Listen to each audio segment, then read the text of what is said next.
Patuloy na sinisikap ng pamahalaan na mabigyan ng kasagutan ang kaso ng mga overseas Filipino workers na nasangkot sa Munoy Tanimbala Scheme sa Ninoy Aquino International Airport.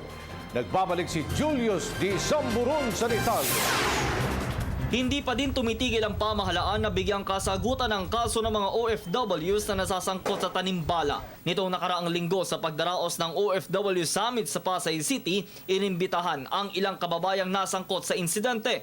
Kabilang na si Nanay Gloria at ang misyonaryong si Lane Michael White. Sa panayam, sinabi ni Las Piñas City Representative Mark Villar na kanyang pagtutuon ng pansin at hindi pababayaan ng mga Pilipinong manggagawa abroad. Nakakalungkot at nakakadismaya yung nangyari sa Tanimbala. At nag-file po ako ng 2 bills. Yung isa para magkaroon ng closed circuit television, closed circuit camera sa lahat po ng customs areas. At the same time, nag-file din ako ng bill para magkaroon ng legal help desk sa lahat ng airports.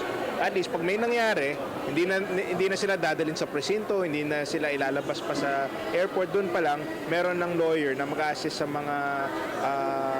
mga may problema. Kung natinuman man ng bala or kung ano man, at least meron ng tao doon at makakapag-decide sila kaagad kung ano mangyayari.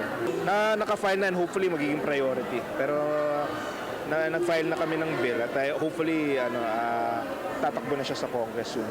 Kung si Villar ang tatanungin, marapat lang na bigyang ayuda ang mga nasasangkot na OFW.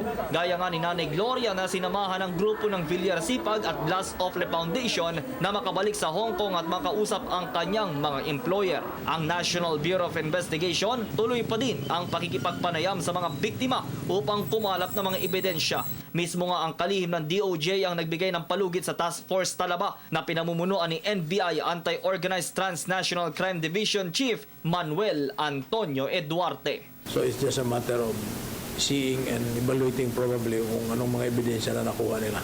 Kung kompleto na ba, will this stand in court? Yun ang mga tanong na dapat masagot ng investigador. Kompleto na ba ito? Hindi na ba alanganin yung findings nila?